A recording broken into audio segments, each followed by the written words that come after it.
Welcome to Unrestrained, the podcast series from CPI. Here you can enjoy conversations where professionals on all sides of crisis and behavior management relax and open up about themselves, their workplace, and their clients. You'll get the latest tips and trends from the best in the business, so tune in often to integrate their experiences with your own.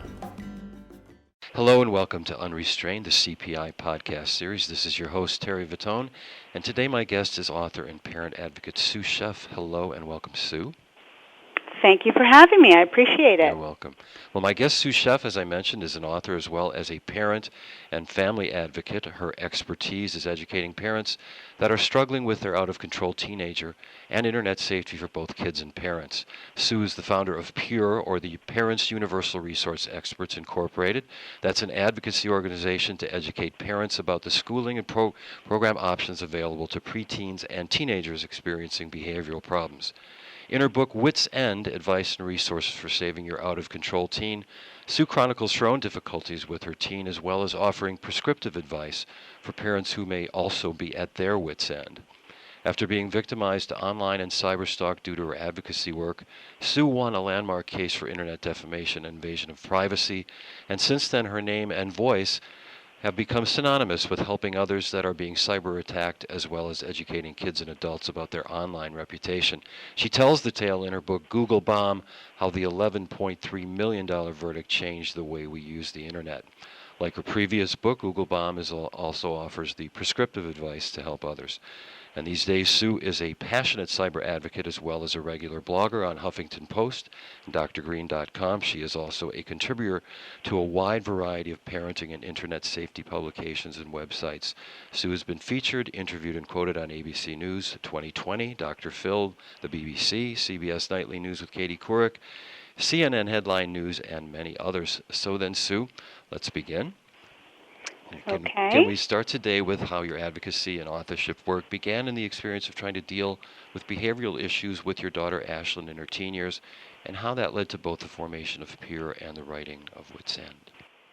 Well, I think like with many parents, even today, thankfully I didn't have to deal, this goes back almost 15 years now, I didn't have to deal with the technology that all parents are struggling with today. Thankfully, we didn't have that, back in the late 1990s.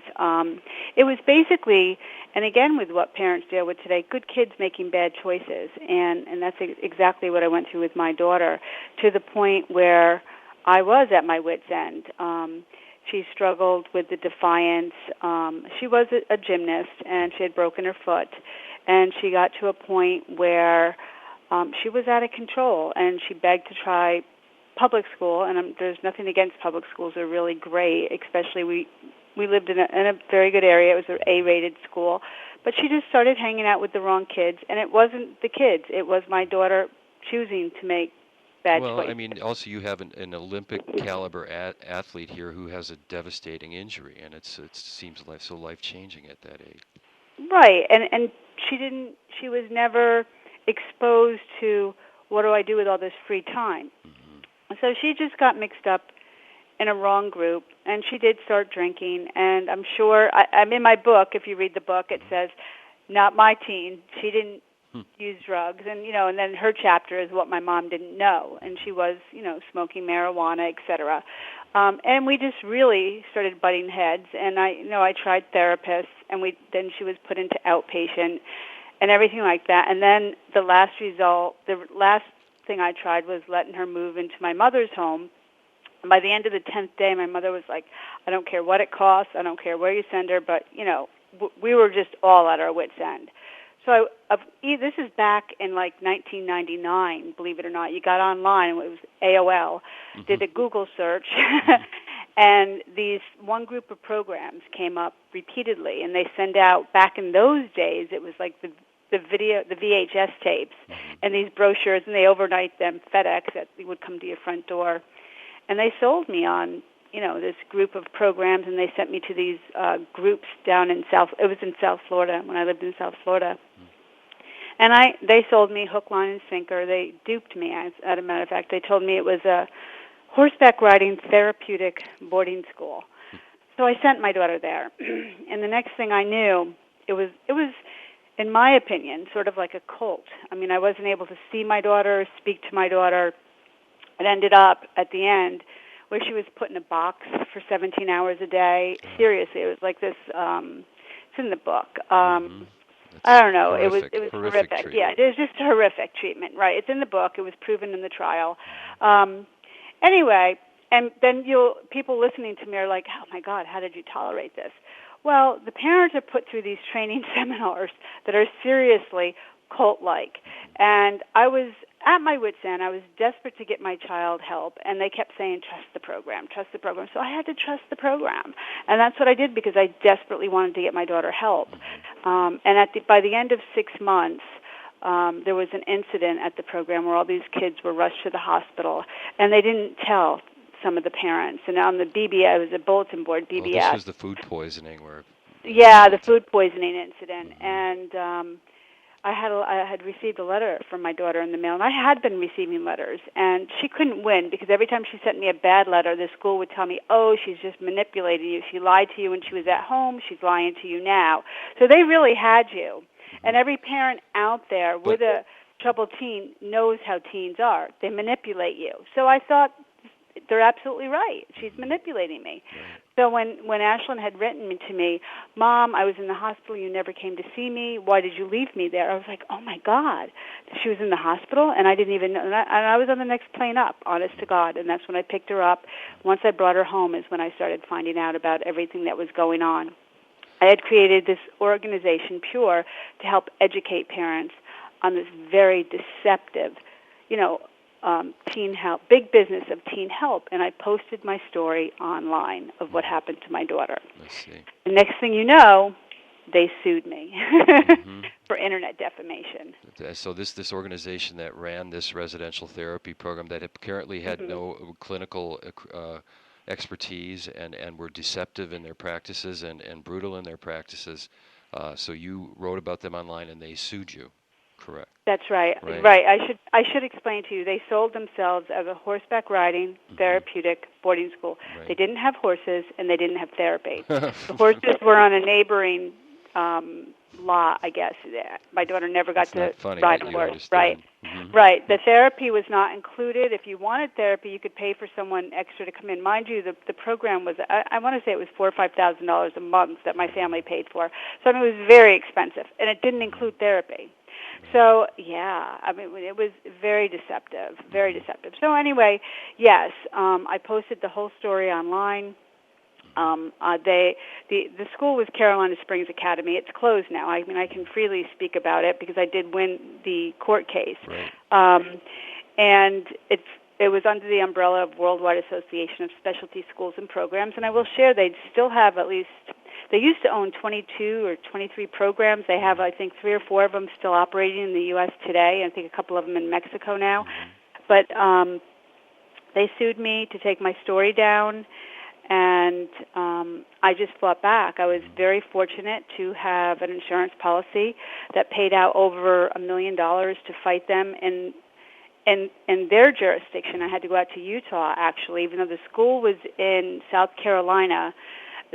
According to the contract, when they sued me, I had to go to Salt Lake City to their jurisdiction. Yeah. So really I was in front of a jury of their peers, which was fine because no one condones child abuse. No one condones fraud. Right. So I posted a story. Defamation, to everybody that's listening, is based on truth. And I posted the truth. Truth is your defense. So not only did myself and all the children that were abused and the parents that were lied to come up and testified. And my insurance paid for this, flew in all these, witnesses and people testifying to what happened to them at Carolina Springs. Not only Carolina Springs, but a variety of other schools that were under their umbrella, of the fraud and the abuse. It was, I won basically. Excellent. And now, so that you founded P.U.R.E. then as a way to vet basically these residential therapy programs for other parents that were experiencing similar problems with their kids. Is that accurate? Right. What I did is I said, you know what, the fact of the matter is I still believe parents need help. I mean, this is one bad apple in a field and an industry where there are a lot of good schools, and it shouldn't destroy it for parents that need help, because I do know parents out there that have kids that desperately need help. And then I, met people in my city that had sent their kids to good programs, and I'm like, geez, because it's such a hush-hush mentality you don't want people among parents. They don't want people to know that their child is not perfect, so to speak. Do you know what I'm saying? Sure. I So, and it's sad, because had this one friend told me that her daughter was sent to this other program, I could have known about it. But then again, I wouldn't be. I believe everything happens for a reason. And in Wits End, you speak to the fears that a lot of parents have about sending their children away. And I mean, you overcame your own fear, but it wasn't without the benefit of this conversation that might have happened. Right. And like I said, I just think, God knew that we could sustain it, and there was a reason for it, because we have helped, thousands, in the past 15 years, thousands and thousands of families that don't know anything about the teen help industry. We give them helpful hints, the questions to ask for, questions to ask programs. And I always tell parents, there are more good programs out there than there are not so good programs.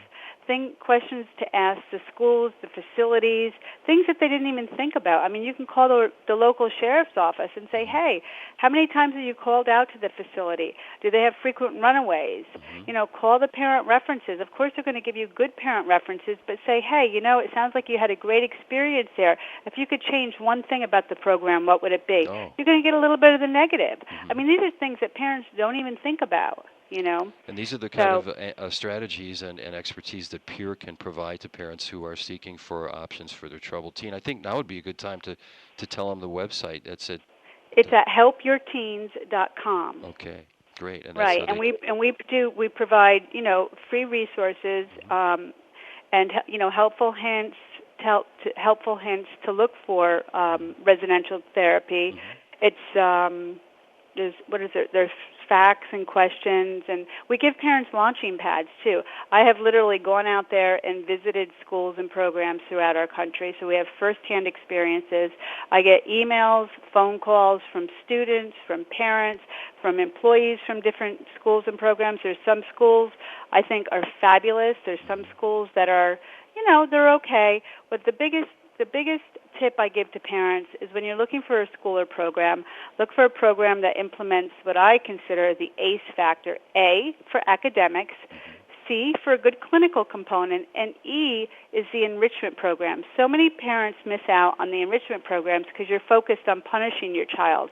What we need to start doing is building the child back up again to make those positive choices. An enrichment program would be like an animal-assisted program, like working with the dogs or the horses, maybe sports, maybe culinary, maybe fine arts, something that really will motivate your child. Excellent. And parents sometimes, and I'm myself included, I just thought, I knew Ashlyn loved horses, but at the same time I was like, I got to teach her a lesson, because she's a spoiled, rotten brat. And that's the mentality. Parents will call us up, I want a good boot camp. I'm so against boot camps. I'm really almost against wilderness programs too, because they're short-term programs, short-term results, and they'll charge these parents astronomical prices. So, I see. They have to remember it took the child a year or two to get to where they're at. It's going to take longer than 6 to 8 weeks to get out of that behavior. That's a very fair point, no doubt. You write in Wits End that residential therapy is considered sometimes a controversial option. Why does this type of treatment cause controversy, and why are you such an ardent supporter? When people go online, what happens is a lot of times they stumble upon the fear-mongering sites. And the fear-mongering sites are built upon kids, and they're not kids anymore. They're adults and young adults that were in programs back in the 70s. And the programs back in the 70s were from the Straits, I think the Seeds, or these old programs that are shut down now, even from the programs that my daughter was in. And a lot of these kids just haven't recovered. And what they're doing is they're creating this fear-based atmosphere about these programs, unlike myself, where I completely understand that, yes, there's some negativity out there, there's some controversy in some programs. However, you have to make an educated decision that my child needs help. And what these people do is, I'm not going to even name the websites because these websites are getting attention, and what they're doing is, like, parents will call me, oh, but I read such and such, and they said that program was bad. And I said, you know what? The program is not bad. They don't like programs because they believe all programs are bad. And what it does is it prevents a parent from actually getting that child help. So what I will do is I'll share with the parent, this is how you go and research a program. You know, contact Department of Social Services, contact Department of Family and Child Services, contact licensing. Do your own due diligence. Don't listen to this. I don't want to name, again, I don't want to give them any credence, but these people that are forming these websites, and they can look pretty legitimate. They're former, I hate to say it, institutional patients that just hate, and they don't even have relationships with their own family anymore, hate all programs, and they don't want parents to get help. And it's just kind of sad. And that's where the controversy lies. And the other controversy about it is there is really no government regulations against these programs. So this is why, and that's sad too. So in other words, you and I can go open up a program on the corner, and no one really regulates us. So that is kind of scary. That's amazing. So this is why, this is why parents really need to be educated on what to look for. And I tell parents this all the time. It's a huge financial and emotional decision. So you need to step up and say, hey, can I see your academic accreditation? Be sure that when your child comes home, that their academics are going to be transferable back into the school that they're going to. Otherwise, that $50,000 you just spent, you're going to have to now spend more money getting them caught up academically. Oh my, because that's what happened to me. It's a huge double whammy.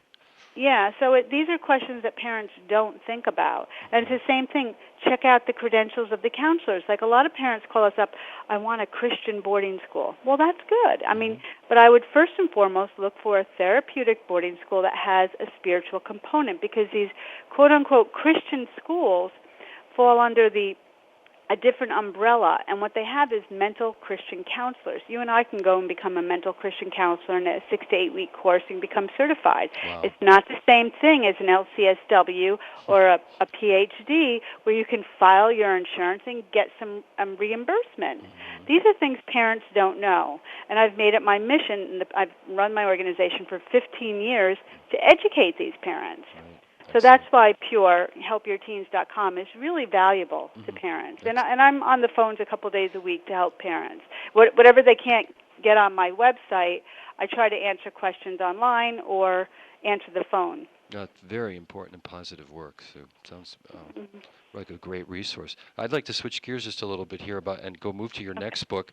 I mean, it's almost the no good deed goes unpunished. It put into very, very stark action here. Your book, Google Bomb, How the $11.3 Million Verdict Changed the Way We Use the Internet. Give our audience a quick idea of what the book is about and how and why your reputation, how you've preceded it with the story, but about how your reputation on the Internet begins to be viciously attacked because of your encounter with the Carolina school and the administrators that ran it.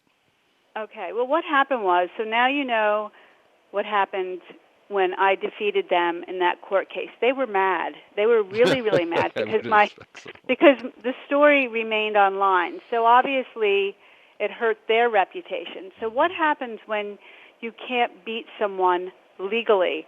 Of course, they took it to the Court of Appeals. They took it to the Supreme Court, and I won, and I won, and I won. Like I said, it was well over $1 million in legal fees, and I won, and I won. I didn't pay it, everyone that's listening. I had insurance that paid it. So what happened was they took to the Internet, and they retained this woman. And when you read the book, I believe her name is Clark in the book, correct? That's correct. Yes. Okay.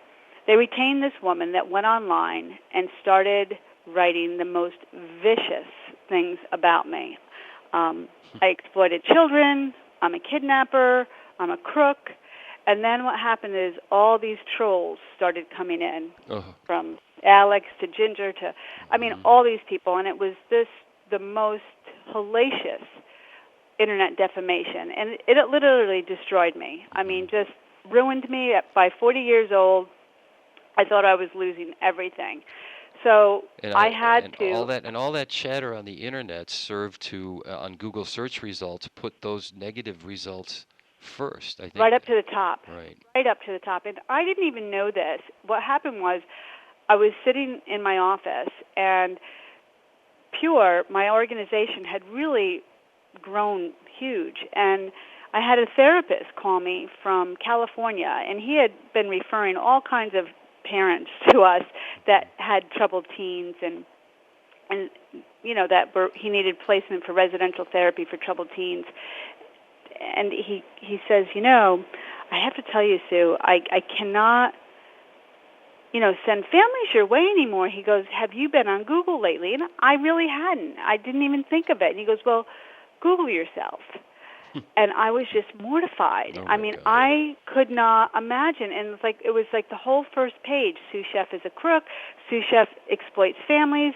Sue Scheff, and even, I don't know, it's in the book, something about red panties. Oh, that whole thing. And the whole sexual thing. And I was like, oh my God. And then they were getting ready to expose, this is really bad, my personal, it was a sealed deposition that had all my kids' private health information in it, even like my divorce degree. I mean, really, because when you go in for, if anyone that's ever been through depositions, it was a sealed deposition. And there's only two people that had the sealed deposition, my lawyers and WASP, Carolina Springs lawyers. That's it. This Clark says in her deposition when I sued her that it amazingly ended up in her mailbox. You read Google Bomb, so I'm sure you read that. Yeah. Now, how could that end up in her mailbox?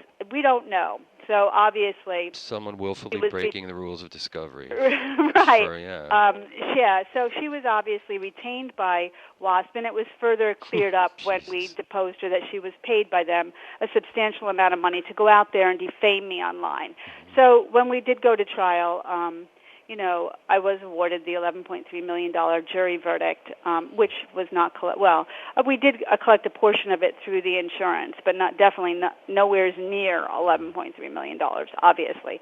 But still, it was nice to be vindicated because that's what the jury saw of what she had done to me, literally done to myself and done to P.U.R.E. It was so nasty and vindictive, but what I want people to understand is this is what happens when people don't get their own way offline. They believe they can take it to the internet because the internet is like a free-for-all, Right. But it's not. It's because free speech does not condone defamation. Right. But on the other hand, this was back in 2003, and there wasn't any internet defamation lawyers back then. There really wasn't. I mean, there might have been a few that I really didn't know about here in South Florida. I didn't know any. I had to hire, he was a PI attorney, but he was very smart and he was very good, and he, learned on the way, and defamation is defamation. But here today in 2015, people come to me all the time, and the fact of the matter is you can't afford it. I mean, to hire a lawyer, because you need to have a defendant that is collectible, and the majority of the time the defendants are not collectible. Right. I was fortunate to be able to afford to hire David Pollack at the time, but I didn't think it was going to go as far as it did, and it did. It cost me almost $200,000 to defend myself, but I had no choice. I mean, the internet was just flooded with what it said about me. And now I want everyone to understand, in 2006 when I won the case, Lady Justice vindicated me. I came out of that courtroom, I was so excited, I won. And it wasn't until I got in the car and I sat there and I thought, oh my God, yeah, I won. But you know what? The internet is unforgiving.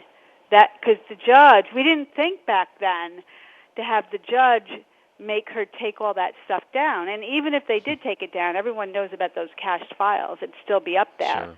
So really, what did I win? A piece of paper that says you have $11.3 million that you're never going to collect, and the internet still has all that stuff floating around on me. I was very fortunate at the time that the very first online reputation company was opening its doors, and if you don't know who that is, it's reputation.com, which used to be Reputation Defender. Right. Yeah, so that was Michael Fertig, it was him and two or three other people at the time. Now he's like the largest one out there. They were just opening their doors, and I was like one of their very first clients. And I was just very fortunate. Right. So. All right. Well, in Google Bomb, your co-author. I'm going to change a little bit Mhm. to technology and the cyber world and your advocacy and some of the issues there. Your co-author in Google Bomb, John Dozier Jr., the late John Dozier, writes, Mhm. "Here's a simple proposal. Parents, if you cannot use and understand the technology your kids are using, then don't allow them to use it, period." How can parents realistically work with that advice today and with the ubiquity of digital devices? Okay. In John's defense, we wrote the book back in 2008, Mm-hmm. and I'm going to say that he probably didn't realize back in 2008 because when I came off of this trial back in 2006, and then in 2007 we started working on my reputation. We didn't have the social media platforms. Oh, right. We didn't have the apps, the sites. I Mm-hmm. mean, we just didn't have what we have today in 2015. So I'm going to say that he didn't understand. There is no way for parents to understand all the technology there is to Mm-hmm. keep up with. I mean, I don't know why John would have said so. I mean, Mm-hmm. there's just no way. What I tell parents today is, I mean, they have to, obviously. Offline chats will help keep your child safer online. And the Oh, that's fact good. is, you're never, ever going to keep up with what your child knows. So I advise parents every day. It's just like asking them, do you have homework or how was your day at school? Mm-hmm. Have those cyber talks, too, and ask your child, did you learn any new apps today? Let me show you what I learned. Show me what you learned. Oh, that's It's the excellent same thing. advice. That's excellent. Yeah, Very good. absolutely. Well, okay, and on to some more recent blogs that you've written in your work as a cyber activist. I love this. One of your recent blog posts is called "Digital Citizenship is as important as potty training. Let's start cyber civics classes in all schools." So could you talk, Sue, about the concept of digital citizenship and the reasons that statement is becoming more accurate, seemingly with each new day, and why kids need to be educated in cyber civics?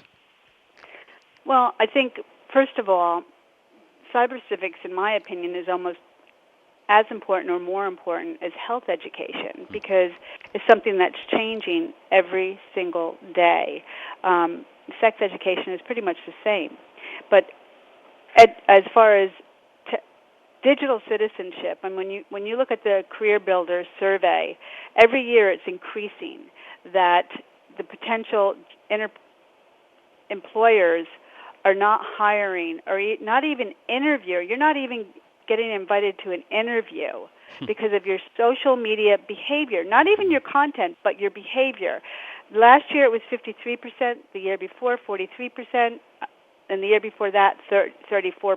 Every year it's increasing pretty significantly. When you say The your fact is, behavior, do you mean your presence online? In other words, right, your social media behavior. It's mm-hmm. not even your content, it's how you're behaving online. Mm-hmm. So what I'm saying to you is, from the moment your child is given a keypad, you should be teaching your child online behavior offline. Right. The kindness and the empathy starts offline, and it should be driven online. In other words, how they act offline is how they should be acting online. Mm-hmm. It's the same thing. It's no longer about thinking before you post. It's about pausing before you post. I say this all the time to parents. Your online persona should be a reflection of your offline, of who you are. They shouldn't be two separate people. They should be the same person. And with that, it should start before they're even given a keypad. That's what I mean as important as potty training. Right. Excellent. Because the fact is, your online digital reputation is going to determine the college you go to and the job you have, as well as, most likely, who you're going to end up dating. Because most of these people, no, seriously. It Most of reaches these that people far. are You're going, right. I mean, so yeah, it better be most of accurate these, if you hope to succeed. right, most people are turning to these online dating services. And the fact is, once they find out your name, they're going to Google you. So, I mean, it's gone that far in life. I mean, your online reputation, you never get a second chance to make a first impression. Mm-hmm. The statistics show people are going to Google you. Mm-hmm. And that's the first impression they're going to have of you, is your digital reputation. Right. It's just that simple. And for people out there that don't think it's it's not true. You look at the studies, it is. And I mean, I talk to adults about this very frequently, and the adults, I had a friend that recently her business went under and she couldn't get a job because she had no digital presence. Wow. And she refused to get on LinkedIn, I said, you have to have some type of online presence. Mm-hmm. You just have to in today's, because you saw the other study that came out that having no online presence is just as bad as having a sketchy one or a risky one. So definitely. You've written also that a parent can be a cyber mentor, but you've also written that it's a role for all ages. I think that's a really interesting statement. And how can people of all ages assume the role of a cyber mentor? Well, I'll tell you, I agree with peer-to-peer mentoring is great, because sometimes peer-to-peer mentoring, kids can relate better to their peers than they can to their parent. But another one I really love is if a grandparent mentors, because sometimes a grandparent can mentor you as far as, senior mentoring. Like, in other words, they respect their grandparent more than they even would their parents, online, offline. A child can mentor the grandparent on technology, whereas the grandparent can mentor their grandchild a little bit on wisdom. Yes. It's social wisdom on offline things. So that type of mentoring is great too. I mean, mentoring, offline cyber mentoring, doesn't necessarily have to mean social media itself, because let's remember, we need to merge both of these things. Online, offline has to be equal. Excellent do you understand point. what I'm yes, saying? Yes, I do. And we have to really understand that we are the same person, because this is what it's going to become. It really is. Right. I mean, it's ironic in a way that you're saying this is they have to have a parity between a PARITY, between your actual self and your representation online. Like, I think a lot of us suspect maybe that some Facebook profiles for those of us in midlife represent a person maybe from a decade before, right, and that's. And if you do have a social connection with somebody, they have to notice the jarring discrepancy between how you portrayed yourself and who you actually are. Well, the other thing is like when you have a parent or a grandparent that's helping you mentor, one of the biggest things a parent or grandparent or even a peer can help you, or an older sibling, you have to teach them that when they're in doubt, or like especially when they're being bullied online or harassed online, when in doubt, when it's time to click out. Don't be afraid to click out.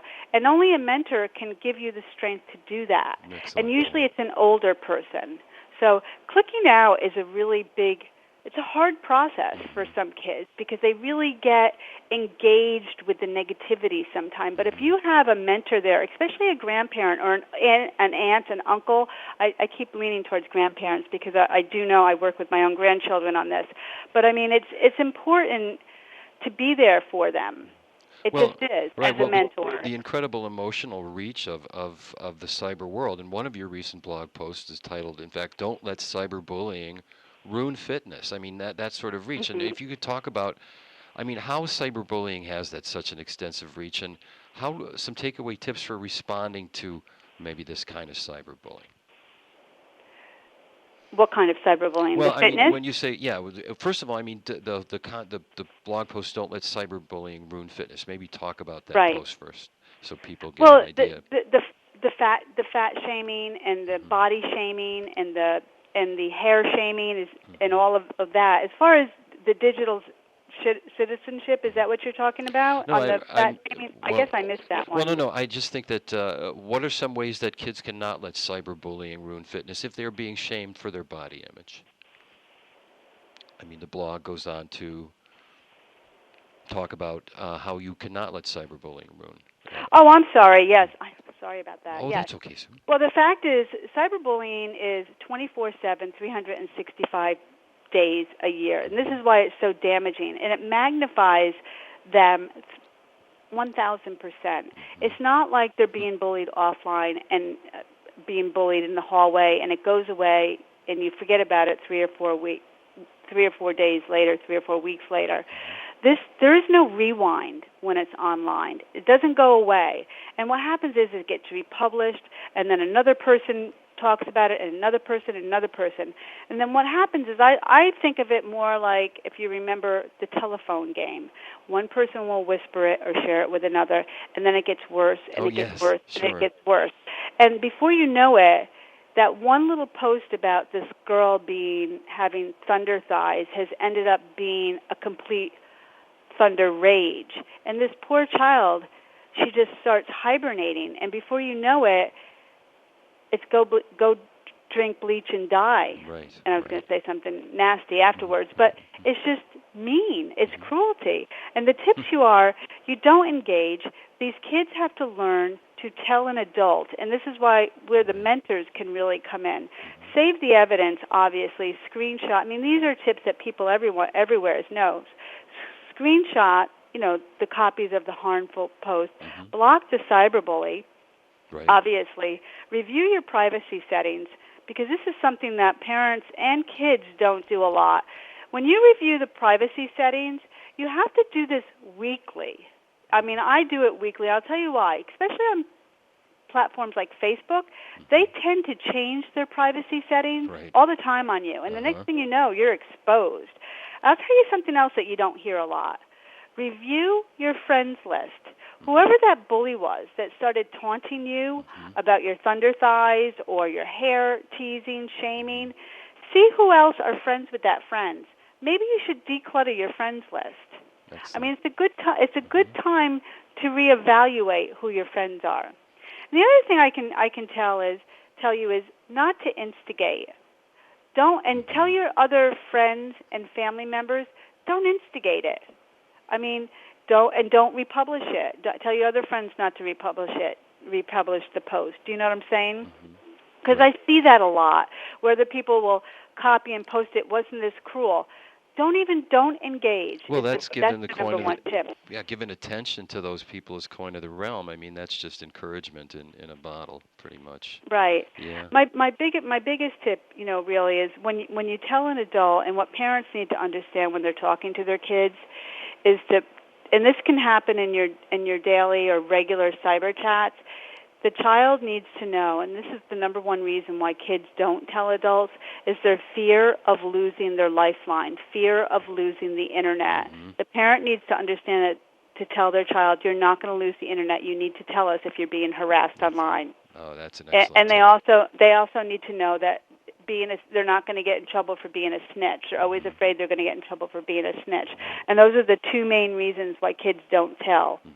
Excellent. So, during our pre-interview, we talked about such seemingly far-flung concepts as hair shaming somebody for their hairstyle or the way they wear it, or toddler shaming for the appearance of their child.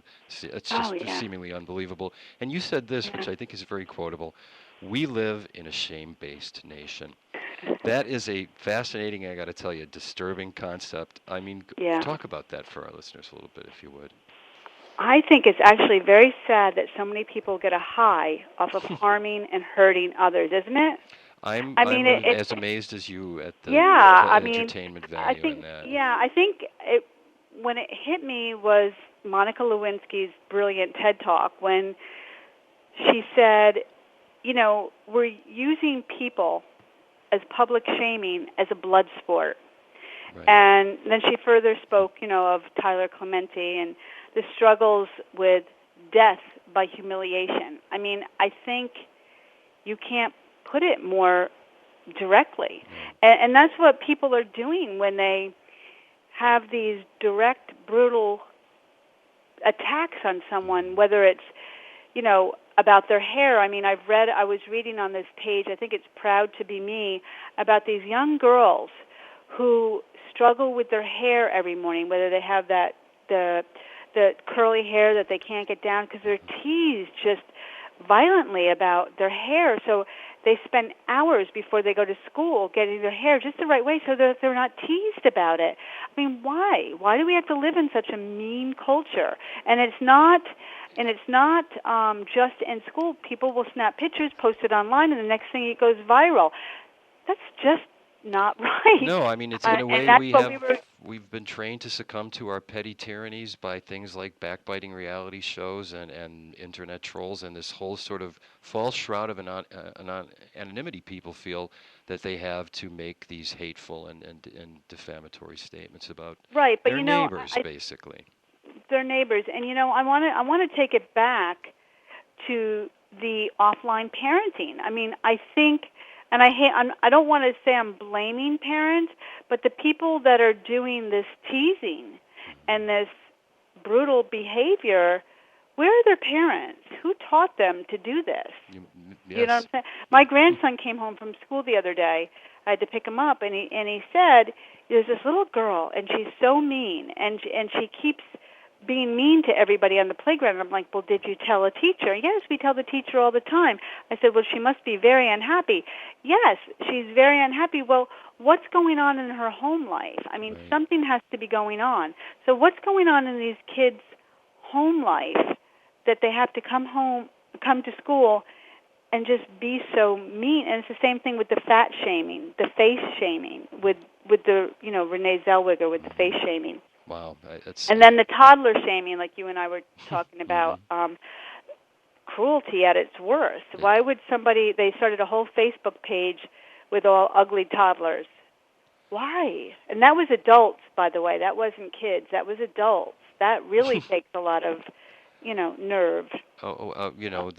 yes, I mean that's the level of negativity or why that negativity raises up to the level of entertainment. I think that's where this idea that we live in a shame-based nation, it's hard to refute that when our entertainment is based on denigrating other people.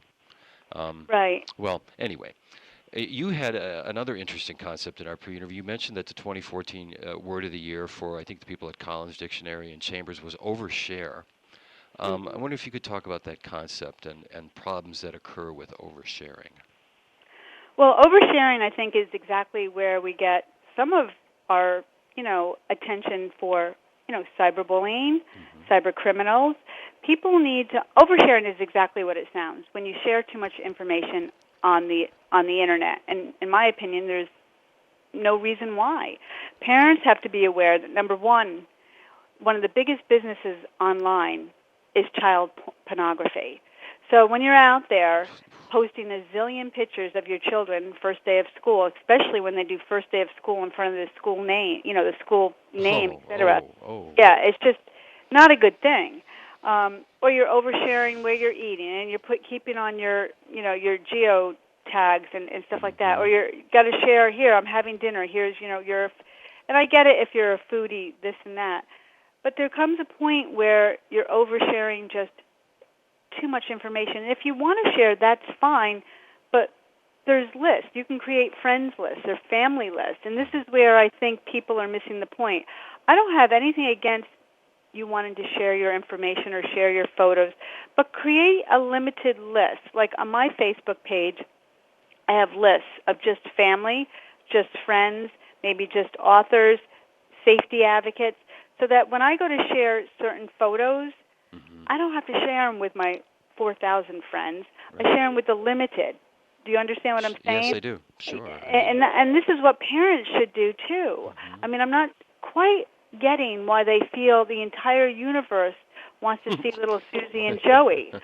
That's what I'm saying. And it's the same thing with teens. And I think what parents need to understand is your children look to you as the number one influence in their lives. It's been proven in study after study after study. Sure. They're following your lead. If you're oversharing, they're going to be oversharing. Excellent. The more you put out there, the more risk you are at being harassed, bullied.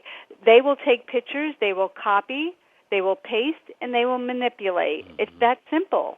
And they can do that. We've seen that done over and over again. Good advice. You understand what I'm saying? I do.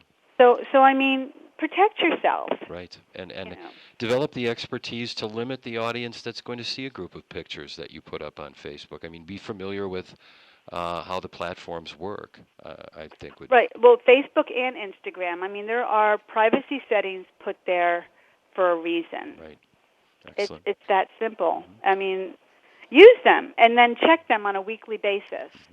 It's real simple to do. Right. Now, Sue, as we in our pre-interview, you said that you've got a new book in the works. That's exciting. I'm wondering if you would give if you were willing to give our listeners just an idea of the theme or what the book might be about a little bit. It's about digital shaming. It's about surviving and overcoming digital shaming. Excellent, excellent. Yeah. And is there a scheduled release date for that?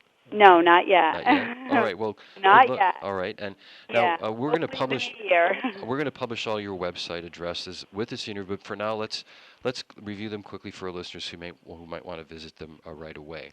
I know you mentioned the P.U.R.E site, which is again helpyourteens.com. Helpyourteens plural.com.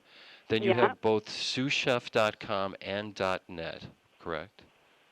Right, and the SueScheff.net has the free chapter of, it's Wits End Book, the Wits End Book. Well, Wits End Book goes to the SueScheff.net site.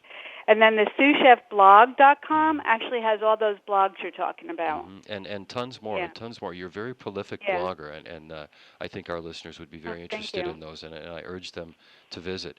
And my last question, Sue, thank you for this interview today. It's been fascinating. Who inspired you to be such a proactive and a dedicated, and just an energetic parent? You've created a lot of great resources to help other parents.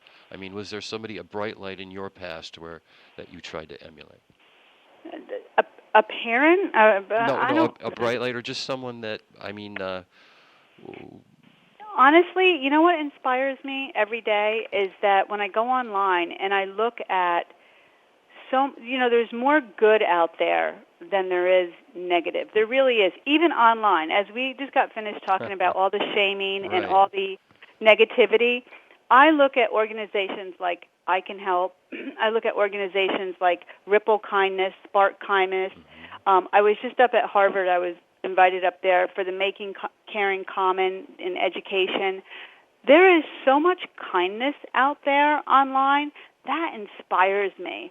That, as I'm, in the process of writing about digital shaming, it's because there is a way to overcome it. There is a way to survive it. And because we are surrounded by so many people and organizations that are really fighting to build up empathy and kindness out there. That is a beautiful message. That is what inspires me. It truly does, because you know what?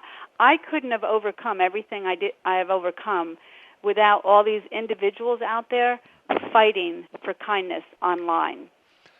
Well, Sue, I cannot think of a better note to conclude our interview on. My guest today has been Sue Scheff. She is the founder of P.U.R.E. She's the author of Wits End, Advice and Resources for Saving Your Art of Controlled Teen, and Google Bomb, How the $11.3 million Verdict Changed the Way We Use the Internet, as well as a new book that we will look forward to. Sue, I want to thank you very much for joining us today on Unrestrained. Thank you so much for having me. I appreciate it. All right.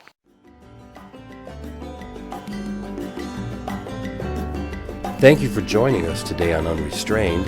Tune in again soon for another interview with an expert in behavior management. Until then, this is your host, Terry Vitone, hoping your intention is prevention.